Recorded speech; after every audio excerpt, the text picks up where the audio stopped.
This is the part-time economist, and we're specifically looking today at leading teams, right?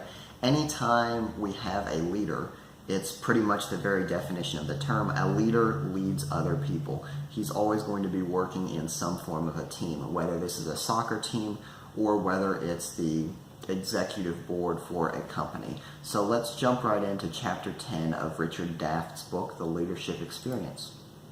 First off, what is a team? A team is two or more people working towards a common goal. And the important thing here is that they have to be working towards a common goal. And it's people. The focus is on people. How do we interact with them? How do we motivate them? So with that in mind, let's look at Tuckman's stages of team development. And I think it's helpful to look at this not just from the actual book definition, but to give you an example. The first year that I was in high school, I was a freshman, and my team fielded its very first soccer team. So the school started a brand new soccer team. We didn't have any returning players. A lot of the kids had never even played soccer before, or any sport for that matter. So as we entered the forming stage of the team, we were just getting to know each other, breaking the ice, making small talk, finding out about each other, right? There's not a whole lot of conflict in this stage because people are just getting to know each other. As we moved into the storming stage, we see distinct personalities beginning to emerge, right? We see a struggle over leadership. And specifically with regards to the soccer team, we didn't understand who was going to be our team captain, because normally if you're on the football team or the basketball team, when you're a junior, you're preparing for a leadership role as a senior. Then when you come back the following year, you've been playing for 4 years. You're also the oldest person on the team, so you're a natural fit to be the leader. You're the most experienced and you're the oldest. Whereas with the soccer team, we didn't have any returning players, right? We had people that had played soccer for many years, and we had people that were seniors, but we didn't have a senior who had been on the team for a number of years. So we didn't really know how we were going to come up with our leader, our team captain. And this was reflected because during the first few games of the season, we suffered some humiliating defeats. But as we moved into the norming stage, we tried to establish order and cohesion, which is the book definition of the norming stage. We tried to establish this order by realizing that we do need unity. We do need to come behind a certain leader and unite. And what we ended up deciding and allowed us to enter the performing stage was that we would have joint team captains. So we had the one team captain who was a senior. He also played on the football team. So he was our charismatic leader that we could all unite behind. He would always go to the meetings with the other team captains because he was that strong, experienced leader. But we also had a sophomore as a joint team captain because he had been playing soccer for a long time, and the senior captain would defer to him on matters of strategy and techniques within the actual game itself. Now, this allowed us to reach the performing stage in which we were going out, playing our games, doing our practices, doing everything that the team needs to do to fulfill its purpose. And then at the end of the season, we would adjourn. So adjourning phase is when the team has fulfilled its accomplishment and it's breaking up, the members are going their certain ways, and this is usually commemorated by giving plaques, some kind of a ceremony, and it's really just finalizing and wrapping up the existence of that specific team. Now, how come some teams have different acceptable behaviors than others, right? Perhaps you work at a boardroom, right? The norms, what expected there is a lot different than someone who's working in the army, for example. So why do different cultures emerge? And then even within a specific organization, why does one department have a different set of norms than another? Well, there's two things that really influence the norms that develop within a team. The first of these in red is the primacy of first behaviors, right? So going back to the soccer example, when the team was forming, we didn't know what to expect. We didn't know what kind of jokes, what kind of horseplay was acceptable, and what was too much, right? So we were the blank slate, if you will. And as we watched the first behaviors, we learned, okay, this is what's normal around here. This is what's accepted. And once those first behaviors are into practice, it's very hard to reverse them because they keep building upon themselves. So in a business environment, if the first behaviors of the team are a informal, almost peer-to-peer relationship between subordinates and supervisors, that's the norm that's going to develop and be made stronger with each passing day. So the team is going to become trained to think in this specific manner, the informal relationship between the bosses and the subordinates. It's going to be very hard to reverse these first behaviors. Now, leader statements in blue also influence the team norms. This can be a leader specifically saying, this is what our team stands for. This is what's acceptable. This is what's not acceptable. This is how business is going to be conducted. Now, this doesn't have to be just oral statements. It can also be policy letters and things like that. And we see that both the red and the blue, the first behaviors and the leader statements, form together in a synthesis that results in the purple team norms.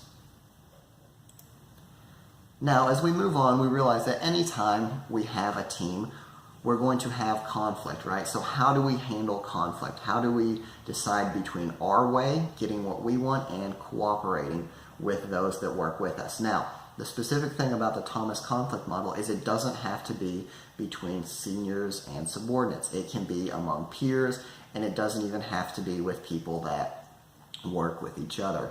On the vertical axis, we see assertiveness, and on the horizontal axis, we see cooperativeness.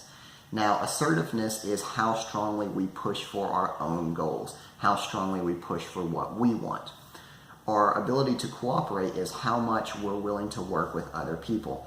And we see that there's different examples of the combinations of the different styles. For example, if we don't assert what we want, but we don't cooperate with the other party, we're essentially avoiding the problem. Now, a lot of times people say, you're avoiding the issue, you're avoiding the issue. And that's taken in a bad light. But we have to understand that there's times when avoiding the issue can actually be beneficial. Consider something small and trivial. Someone takes your seat that you normally sit in class. It's really not that big of a deal. You don't need to confront them about that. So you're not being assertive, and at the same time, you're not really cooperating with them. It's better just to let it go and realize that it's a non-issue. Now, if we're very cooperative, but we're not really asserting our desires, we're following an accommodating stance, right?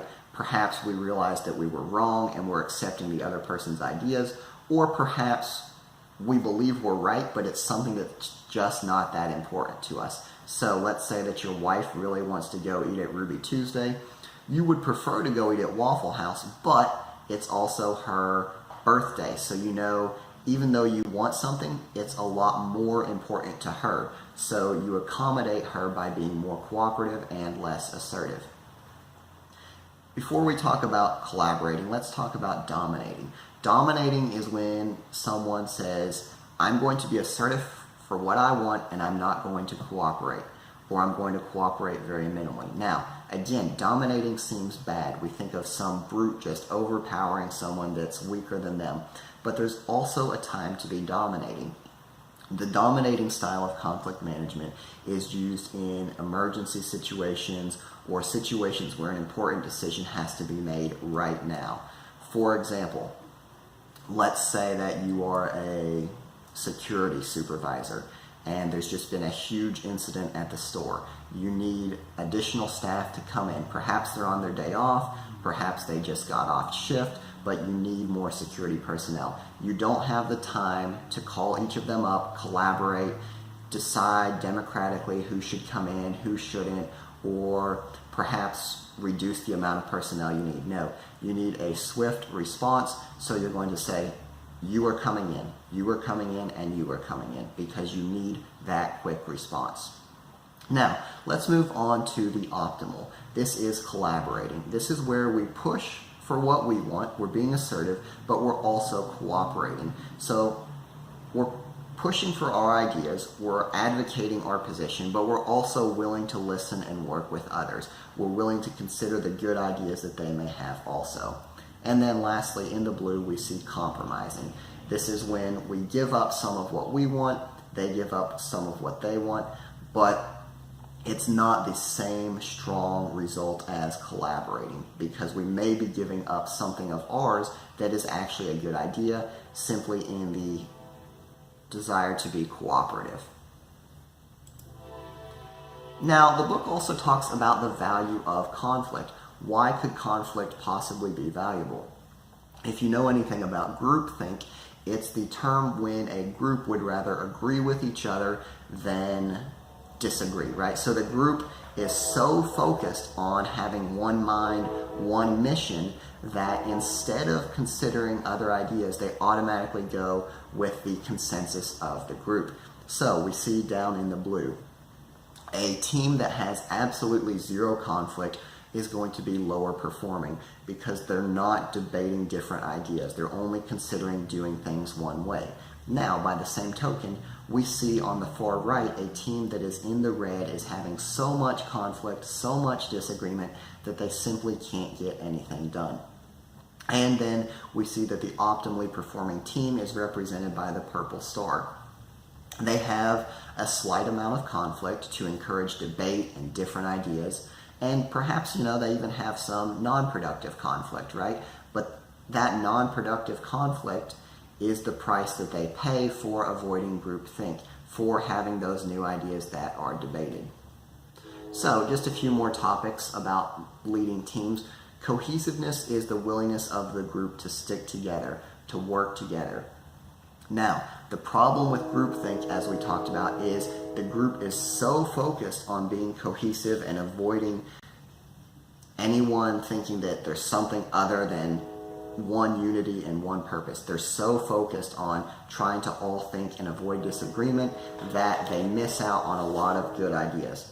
And then lastly, each team member brings essential competencies to the team. So we all have different skill sets. For example, someone could bring a problem-solving mindset to the team. Someone else could be a good communicator, and someone could be good at resolving conflict. The important thing when we're managing teams is to realize that everyone brings something separate to the table.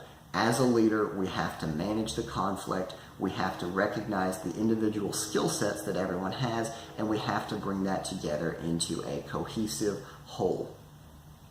This has been the Part-Time Economist. I hope this video was useful, and I hope to see you next time.